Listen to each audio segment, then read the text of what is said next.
Hi everyone, welcome to my channel Ashmiti Cook Fan Fiction। When a rude arrogant boy pretend to be a lovely boyfriend का part 10 start करने वाले हूँ। तो फिर चलिए अब स्टार्ट करते हैं। नेक्स्ट डे सुबह जंगकुक नींद से उठने के बाद वो देखता है तांग उसे एक कोला की तरह हक करके रखा था। तब इसे देखकर जंगकुक एक लंबा सांस छोड़ता है और उसके बाद वो सोली तांग की हाथ को अपने वेस्ट के अंदर से हटाते हुए तांग को सॉफ्टली बेड पर लिटाते हुए जल्दी से फ्रेश होने के लिए चला जाता है। पर कुछ ही सेकंड बाद तंग अपना आइस को ओपन कर लेता है और वो जब खुद को बेड पर अकेला पाता है तब तंग के आइस से आंसू गिरने लगते हैं कि जंगकुक उसे अकेला छोड़कर चला गया है। जंगकुक क्या सच में तंग के ऊपर इतनी ज़्यादा नाराज़ हो गया है। फिर तंग जो फिर से रोने लगता है। तब जंगकुक फ्रेश होकर जब बाथरूम से बाहर आता है तब वो आने के बाद देखता है तंग जो फिर से रो रहा था। इसे देखकर जंगकुक को गुस्सा आ जाता है और वो गुस्से में चिल्ला कर कहता है तुम्हें रोने के अलावा क्या और कुछ भी नहीं आता है। तब तंग अपनी धीमी आवाज़ में कहता है आई एम सॉरी, प्लीज़ मुझे माफ़ कर दो।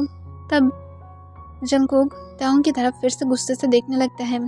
तब तंग अचानक से शॉक हो जाता है क्या वो अभी जंगकुक के साथ बातें क्या है, क्योंकि वो तो जंगकुक को नहीं देखा था और वो तुरंत ऊपर की तरफ देखता है। तब वो देखता है सच में यहाँ पर जंगकुक था। तब तंग उठकर जंगकुक को हक करना चाहता था पर जंगकुक की रेड कोल्ड आइस को देखकर तंग और हिम्मत नहीं कर पाता है। तब जंगकुक अपनी कोल्ड वॉइस में कहता है अपने सारे रोना बंद करो, मुझे बिल्कुल भी पसंद नहीं है। तब तंग अपनी धीमी आवाज़ में कहता है तुम जो चाहते हो मेरे साथ कर सकते हो, पर प्लीज़ इस तरह से मुझे इग्नोर मत करो, मुझे हर्ट करता है। तब ये सुनकर जंगकुक एक लंबा सांस छोड़ता है और कहता है मुझे तुम्हारे साथ इंटीमेट होने की ज़रूरत नहीं है। तब तंग अपनी धीमी आवाज़ में कहता है मैं तुम्हें कल रिजेक्ट किया था ना, इस वजह से तुम मेरे ऊपर नाराज़ हो, पर तुम अगर चाहते हो तो फिर तुम अब मुझे टच कर सकते हो, मुझे प्रॉब्लम नहीं है। तब ये सुनकर जंगकुक इमोशनल लेस फेस के साथ तंग की तरफ ही घूरने लगता है। फिर वो तंग के ऊपर आ जाता है और ऊपर आते हुए कहता है क्या सच में। तब तंग घबराने लगता है और वो हमें अपना सिर हिला देता है। तब जंगकुक तंग के कान के पास जाकर अपनी डीप वॉइस में कहता है मैं नहीं रुकूंगी। तब तंग कहता है मत रुकना, मुझे प्रॉब्लम नहीं है, और ये कहकर तंग हिसकी उठाने लगता है। तब जंगकुक जो जानबूझकर तंग के नेक पर बहुत ज़ोर से बाइट कर देता है, जिस वजह से तंग को अपने नेक में बहुत ही ज़्यादा पेनफुल होने लगता है और चिल्ला कर कहता है प्लीज़ मुझे छोड़ दो, मुझे पेन हो रहा है। तब जंगकुक जो तंग के नेक को नहीं छोड़ता है। तब तंग बार बार जंगकुक के शोल्डर पर स्लैप मारने लगता है और उसे खुद के ऊपर से धक्का देने की ट्राई करता है, पर जंगकुक जैसे ये एकदम कंफर्म करके ही बैठा था कि वो तंग को हार्ट करके ही छोड़ेगा। फिर जंगकुक जब ब्लड के टेस्ट पाता है तब जंगकुक तंग के नेक को छोड़ देता है। तब तंग रोते हुए कहता है तुम क्या कर रहे थे। तब जंगकुक अपनी कोल्ड वॉइस में कहता है देखे हो तुम नहीं कर सकते और इसी वजह से तुम मुझसे बार बार छुटकारा पाने की ट्राई कर रहे थे। मैं सिर्फ और सिर्फ तुम्हें एक लव बाइट देने की ट्राई किया हो और अभी से तुम इतनी ज़्यादा पेन की वजह से चिल्ला रहे हो, तो फिर तुम क्या करोगे, क्योंकि मैं तो यही लव बाइट तुम्हारी होल बॉडी में भरने वाली हूँ, पर तुम इसे जबकि ले नहीं सकते हो तो फिर मैं कैसे तुम्हारे साथ इंटीमेट हो सकती हो। तो फिर अब क्या तुम समझ पाए हो मैं किस लिए तुम्हारे साथ इंटीमेट होना नहीं चाहती हूँ। तब ये सुनकर तंग कोई भी आंसर नहीं कर पाता है। तब जंगकुक कहता है अपनी सारी एक्टिंग बंद रखो और अपने आंसू को रोक कर रखो, क्योंकि ये शायद फ्यूचर में जाकर वर्क करेगा। और ये कहकर जंगकुक तंग के ऊपर से उठ जाता है और अपनी कोल्ड फेस के साथ वो नीचे की तरफ चला जाता है। तब तंग और भी ज़्यादा रोने लगता है और रोते हुए कहता है ये क्या सच में इतनी ज़्यादा पेनफुल है, वो क्यों मेरे साथ ऐसा क्या था। मैं सुना हूँ हमेशा ये बहुत ही ज़्यादा अच्छा होता है, सब लोग एंजॉय करता है जो कपल्स के बीच में होता है, और मुझे पता है कि सब लोग एंजॉय करता है, पर मुझे क्यों पेन हो रहा था, क्यों मुझे इतनी ज़्यादा पेन फील हुआ। मैं क्या सच में रेडी नहीं हूँ, पर मैं उसे चाहती हूँ, मैं चाहती हूँ वो मेरी बॉडी को यूज़ करे, मुझे फ़र्क नहीं पड़ता है, पर फिर भी इतनी ज़्यादा पेन क्यों था। और तंग से ये सारे बातों को सोचने लगता है।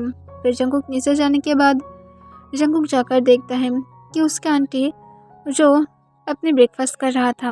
तब जंगकुक भी अपनी सीट पर जाकर बैठ जाता है। तब मिसेस ली जंगकुक को कहता है जंगकुक तुम जब क्या आ गए हो तो फिर मैं तुम्हारे साथ इम्पोर्टेंट बातें करना चाहती हूँ। तब जंगकुक अपने कोल्ड वॉइस में कहता है क्या? तब मिसेस ली कहता है जैसे मैं कहा था कि तुम अपने प्लान से हट रहे हो और तुम अब अपनी एनिमी की सन को प्यार करने लगे हो। जो भी हो, मैं क्या नहीं करती कि तुम तंग से प्यार करते हो या फिर नहीं करते हो, पर तुम्हें नहीं लगता तुम अपनी फर्स्ट लव को अब धोखा दे रहे हो? तब ये सुनकर जंगकुक एकदम से फ्रीज हो जाता है और कहता है नहीं, मैं उसे धोखा नहीं दे रही हूँ, मैं मेरी रिबन्स लूँगी। तब मिसेस ले कहता है मुझे शो क्यों नहीं हो रहा है कि तुम अपनी रिबन्स को लोगे। देखो, वो अब सोले सोले तुम्हारे करीब जा रहा है। मैं तुम्हारी हर एक बिहेवियर को नोटिस किया हूँ, तुम उसके साथ बहुत ही ज़्यादा क्लोज हो रहे हो। तो फिर अब मैं क्या समझूं, बोलो? तुम उसके लिए प्यार में गिर रहे हो। अगर तुम ऐसा नहीं चाहते हो कि तुम उसकी प्यार में गिरो, तो फिर एक ही चीज़ अच्छा होगा, वो है उसके साथ तुम अब रूड बन जाओ, उसे टॉर्चर करो जैसे तुम चाहते थे। तब जंगकुक कोई भी आंसर नहीं कर पाता है फिर से। तब मिसेस ली कहता है मैं तुम्हें जैसा कहा हूँ सिर्फ मेरी बातों को सुनो जंगकुक, मैं खुद भी तुम्हें हेल्प करना चाहती हूँ। आई नो कि तुम उसे लाइक करने लगे हो, पर भूल मत जाओ वो किम फैमिली से है और वो भी उसके डैड की तरह ही है। वो तुम्हें सिर्फ और सिर्फ अपनी इतनी ज़्यादा इनोसेंट फेस के साथ फंसा रहा है, पर तुम जैसा सोच रहे हो ऐसा कुछ भी नहीं है। वो बिल्कुल भी इनोसेंट नहीं है, वो अंदर से एक डेविल है और तुम्हें डेविल को मानना होगा। तब जंगकुक कहते पर वो सच में। तभी मिसेस ले फिर से उसे काट देता है और कहता है तुम्हें क्या मेरी बातों पर ट्रस्ट नहीं है? ठीक है, तुम जो मर्जी हो करो, मैं तुम्हें ऑलरेडी बहुत सारा प्रूफ दे दिया हूँ। अब तुम्हारी मर्जी, तुम क्या करोगे? तुम अगर अपनी होल फैमिली की रिवेंज नहीं ले सकते हो, अपने अनबॉर्न चिल्ड्रन की रिवेंज नहीं ले सकते हो, जिन लोगों को पता तक नहीं था कि वो लोग जल्द ही मरने वाला है, और उसके साथ तुम्हारी फर्स्ट लव जो तुम्हारे सामने मर गया है, और उसके बाद भी तुम यही सोच रहे हो कि तुम फिर से यही इंसान से प्यार करोगे जो इंसान कहीं ना कहीं तुम्हारी फैमिली को डिस्ट्रॉय किया है। तब जंगकुक कहते पर उसके फादर ने। तब मिसेस ले कहते हैं क्या पता कि वो भी हाथ रखा था, क्योंकि वो जब उसकी ही सन है तो फिर ऐसा हो सकता है। तब जंगकुक जो कोई भी आंसर नहीं कर पाता है। तब मिसेस ले कहते हैं मेरे पास तांग को लेकर भी कुछ प्रूफ है। तब जंगकुक शॉक होते हुए कहते हैं क्या प्रूफ है? तब मिसेस ली कहता है उस दिन तांग भी वहाँ पर ही था, पर वो तुम्हारी कोई भी फैमिली मेम्बर को हेल्प नहीं किया था। तब ये सुनकर जंगकुक एकदम से फ्रीज हो जाता है। तब मिसेस ली कहता है हाँ, उसने कोई भी हेल्प नहीं किया था, बल्कि वो सिर्फ अपने फेस पर एक बड़ा सा स्माइल के साथ तुम्हारी फैमिली को मरते हुए देख रहा था, और यही रीज़न है जिस वजह से मैं तांग को शुरुआत से पसंद नहीं करती हूँ। मैं समझ नहीं पा रहा था कि मैं तुम्हें कैसे बोलूँ, क्योंकि तुम उसके प्यार में ऑलरेडी क्रेजी थे, पर फिर भी मैं चाहती हूँ कि तुम अपने रिवेंज को लो, और अभी भी तुम्हारे पास चांस है तो फिर लो। तब यह सुनकर जंगकुक गुस्से में आ जाता है और गुस्से में अपने हाथ को मुट्ठी में बदलते हुए डाइनिंग टेबल पर एक जोर से पंच करके कहता है सच में उसने ऐसा किया था? तब मिसेस ले कहता है तुम जानते हो मेरे पास हर एक चीज़ का प्रूफ है, तुम्हें क्या मैं दिखाऊँ? तब जंगकुक गुस्से में कहता है इसकी कोई ज़रूरत नहीं है, और ये कहकर जंगकुक गुस्से से उठकर अपने रूम की तरफ फिर से चला जाता है, और रूम में पहुंचने के बाद देखता है तंग अपनी फेस को कवर करते हुए अभी भी रो रहा था। तब जंगकुक तंग के पास आते हुए तंग के बालों को बहुत ही ज़्यादा टाइटली ग्रैब कर लेता है और उसे ऊपर की तरफ खींचते हुए अपनी डीप वॉइस में कहता है तुम्हारी इतनी ज़्यादा हिम्मत कि तुम दोबारा से यहाँ पर रो रो कर तुम ये दिखाने की ट्राई कर रहे हो कि तुम बहुत ज़्यादा इनोसेंट हो। तुम कभी भी इनोसेंट नहीं हो। तुम्हें क्या लगता है मुझे कुछ भी पता नहीं है? हाँ, तुम यही सोचते हो कि मैं एक फूल हूँ कि मुझे कुछ भी पता नहीं चलेगा। तब तुम रोते हुए कहता है तुम किस बारे में बातें कर रहे हो जंगकुक? तब जंगकुक गुस्से में कहता है ये एक्टिंग बिल्कुल भी मत करना कि तुम्हें कुछ भी पता नहीं है। आई नो कि तुम्हें सब कुछ पता है, सिर्फ ये एक्टिंग करना बंद करो, क्योंकि मुझे तुम्हारी हर एक एक्टिंग हर एक चाल के बारे में पता है। तब तंग और भी ज़्यादा रोने लगता है और रोते हुए कहता है मुझे पेन हो रहा है, प्लीज़ मुझे छोड़ दो। तब जंगकुक गुस्से में कहता है तुम क्या चाह रहे थे? हाँ, मेरे साथ इंटीमेट होना चाहते थे ना, ताकि तुम मेरे साथ इंटीमेट होकर मेरी और भी ज़्यादा करीब आ सको। तब तुम कन्फ्यूज होते हुए कहते हैं मैं तुम्हारी करीब आने की क्यों ट्राई करूँगी? हम दोनों ऑलरेडी एक दूसरे के लिए फील रखते हैं। तब जंकुक गुस्से में तंग को बेड पर धक्का दे देता है और उसके ऊपर आते हुए उसकी शर्ट को फाड़ते हुए कहता है, हाँ श्योर, तुम सही कहा हो, हम दोनों एक दूसरे को प्यार करते थे। पर तुम्हें क्या पता है, मैं तुमसे प्यार नहीं करती हूँ, क्योंकि मैं सिर्फ और सिर्फ तुमसे हेट करती हूँ। मैं कभी भी तुमसे प्यार नहीं किया हूँ। तब ये सुनकर तंग और भी ज़्यादा शॉक था और वो रिक्वेस्ट करते हुए कहते, प्लीज़ ऐसे बातें मत करो, मैं जानती हूँ तुम करते हो। तब जंकुक अपने दांत को पीसते हुए तंग को जोर से स्लैप मार देता है और कहता है, मैं नहीं करती हूँ, और ये बात तुम्हें याद रखना चाहिए, तुम जैसे किलर को कौन प्यार करेगा। तब ये सुनकर तंग फिर से शॉक था और घबराते हुए कहता है, मैं कोई भी किलर नहीं हूँ। तब जंकुक स्माइल करते हुए कहता है, तो फिर घबरा क्यों रहे हो? हाँ यू स्लट, तुम्हें क्या लगता है कि मुझे कुछ भी पता नहीं चलेगा? तुम जो भी क्यों ना सोचो, पर एक बात का याद रखना कि तुम कभी भी मेरी नज़र से बच नहीं सकते हो। तब ताओंग कुछ भी आंसर नहीं कर पाता है क्योंकि वो कॉन्फ्यूज था कि जंकुक किस बारे में बातें कर रहा था। तब जंकुक फिर से गुस्से में कहता है, चलो मैं आज तुम्हें मेरा बना घर ही दिखा देती हूँ, क्योंकि ऐसे भी तुम्हें बहुत ही ज़्यादा शौक है ना मुझे पाने की।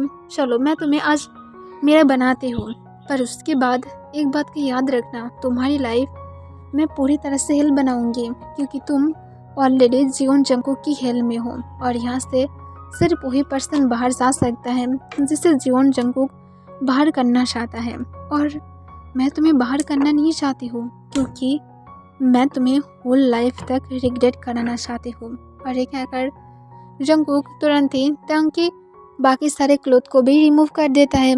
तब तांग जो घबराते हुए जल्दी से अपनी बॉडी को कवर करने की ट्राई करता है, पर जंकुक तांग के हाथ को हटा देता है जो तांग अपनी सेस को कवर कर रहा था।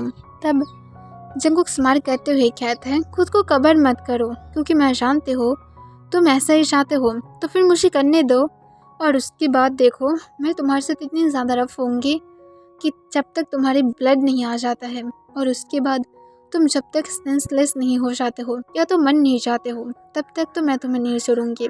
तब ये सुनकर तंग पूरी तरह से शॉक था और घबराते हुए कहता है, प्लीज़ ऐसा मत करो, मुझे बहुत ही ज़्यादा हार्ट करता है। तब जंकुक स्माइल करता है और वो एक इविल स्माइल के साथ तंग के नेक पर फिर से वही जगह पर बहुत ज़ोर से बाइट करता है जहाँ पर कुछ देर पहले जंकुक बाइट किया था। तब तंग को फिर से अपने नेक में बहुत ही ज़्यादा पेन फील होने लगता है और वो चिल्ला कर कहता है, प्लीज़ जंकुक मुझे छोड़ दो, मुझे पेन हो रहा है। पर जंकुक तंग की एक भी वर्ड तक नहीं सुनता है। तब तंग जो जंकुक के सिर पर इस बार पंच करने लगता है। तब जंकुक तुरंत तंग के हाथ को पकड़ लेता है और उसे बेड पर पिन करके रखता है। तब तंग ज़ोर ज़ोर से चिल्ला रहा था और बार बार जंकुक को रुकने के लिए कह रहा था, पर जंकुक बिल्कुल भी नहीं रुकता है और जंकुक तंग के नेक पर बहुत सारा बाइट मार्क देने लगता है जो बहुत ही ज़्यादा गहरा था, और तंग के नेक से होकर उसकी कॉलर बोन पूरी तरह से ब्लड से भर गया था। पर जंकुक क्या नहीं कर रहा था, क्योंकि वो सिर्फ तंग को पेन में देखना चाहता था और तंग ऑलरेडी बहुत ही ज़्यादा पेन में था। तब जंकुक तंग के सिर पर आ जाता है और उसकी सिर पर भी बहुत ज़ोर ज़ोर से बाइट करने लगता है।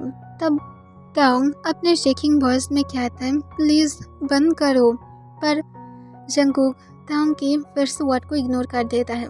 पर कुछ सेकंड बाद जंकुक और तंग से कोई भी रिक्वेस्ट नहीं सुन पाता है। तब जंकुक ऊपर की तरफ उठकर देखता है। तब वो देखता है तंग सेंसलेस हो गया था।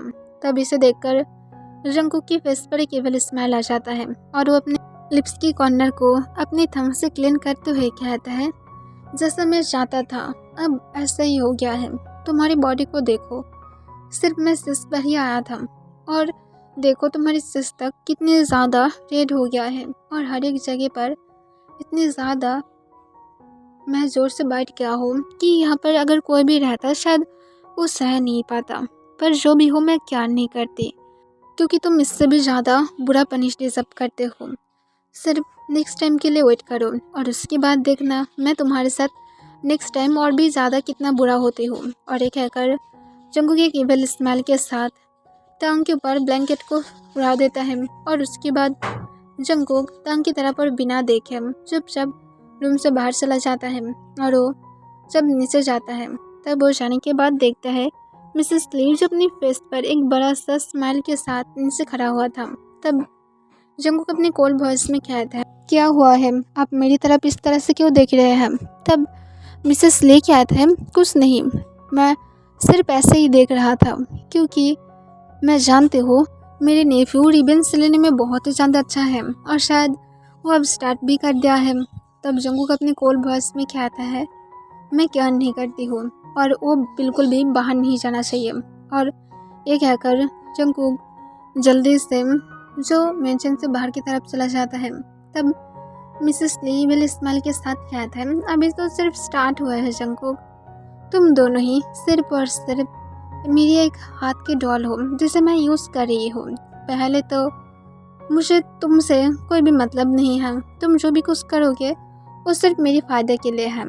और बाकी रही मिस्टर किम भी सिर्फ और सिर्फ मेरे हाथ की एक डॉल है क्योंकि मिस्टर किम को भी मैं तुम्हारी खिलाफ जाने के लिए बहुत अच्छी तरह से भड़का चुका हूँ और मुझे पता है अब तुम दोनों को किस तरह से एक दूसरे की एनिमी बनाना है। अब सिर्फ वेट करो, जल्द ही तुम दोनों की फाइट बहुत ही अच्छी तरह से स्टार्ट हो जाएगा और उसके बाद किम और जियोन जब फाइट करेगा तब वो दोनों ही सोले अपनी हर एक चीज़ को खोने लगेगा और इसकी फ़ायदा लेकर मैं किम और जियोन दोनों की ही हर एक पावर को पा सकती हूँ क्योंकि तुम दोनों ही अब टॉप में हो और जैसे मुझे चाहिए।